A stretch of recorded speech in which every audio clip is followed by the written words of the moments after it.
My name is Amanda and today I will be sharing with you my July wrap-up and my August TBR. So without further ado, let's jump into this wrap-up. I managed to read 7 books this month, which is pretty good considering the Booktubeathon and all that. And let's just... doing weird hand motions. Let's just talk about what I read, shall we? So the first book I picked up this month was Paper Towns by John Green, and I love John Green. I really do, but this, I must say, is my least favorite John Green book so far. I have read The Fault in Our Stars and Looking for Alaska and this one, and I enjoyed it, but not just as much as his other 2 books. It basically follows a boy named Quentin, and he kind of has an obsession with this girl called Margot, and she is very special and very adventurous. One night she comes to his window and knocks, and they go out and do some pretty crazy stuff, and then she just basically disappears. So that is kind of the premise for the book basically, and like I said, I really enjoyed it. The best thing about this book was the dialogue. It was hilarious, so funny. I must say Quentin wasn't my favorite main character of all time. He was kind of hard to relate to at times, and I have some trouble really understanding the obsession he had with Margot, but other than that, yeah, I really enjoyed it. So I gave this book 4 out of 5 stars. The next book I picked up is It's Kind of a Funny Story by Ned Vicini, and I loved this book. It was really good. It follows a boy named Craig Gilner, and he works really hard to get into this really fancy school, but once he gets there, he kind of can't really cope with everything. But once he really gets in there, he can't really cope with everything, and he gets really stressed out and he becomes depressed.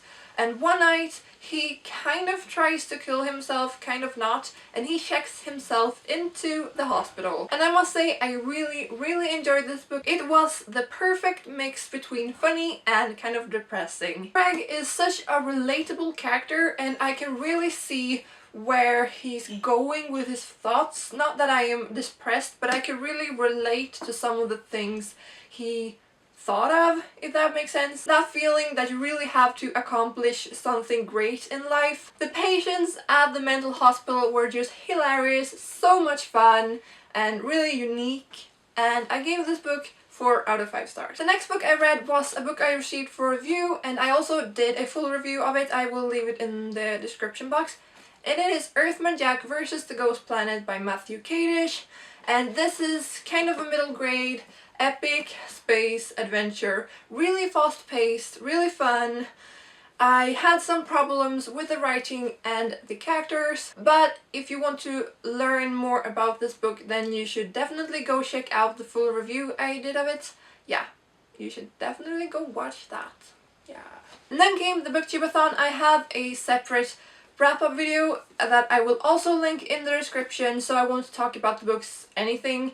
Basically, I read Miss Peregrine's Home for Peculiar Children, gave it 4.5 out of 5 stars. I read Mouse Volume 1 and 2 by Art Spiegelman. I did not rate this because I have not read another graphic novel ever, so I had nothing to compare it to, but I did really enjoy it. And I read Extremely Loud and Incredibly Close by Jonathan Safran Foer, and I gave this 4 out of 5 stars. So if you want to know more about those books, then definitely go check out my wrap-up. Then I read one more book this month. I read it because we're going to discuss it a bit in school this autumn, and that is Ondskan by Yang Yu, and in English that would be The Evil.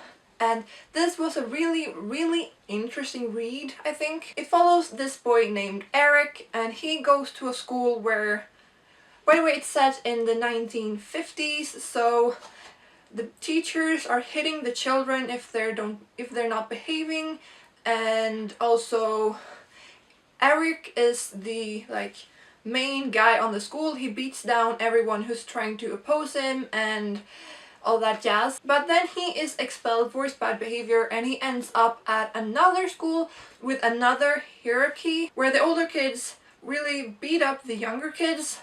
And that's just the way it's supposed to be. The teachers are standing behind it, and even the younger kids stand behind it because they know that when they get older, they're going to beat the younger kids.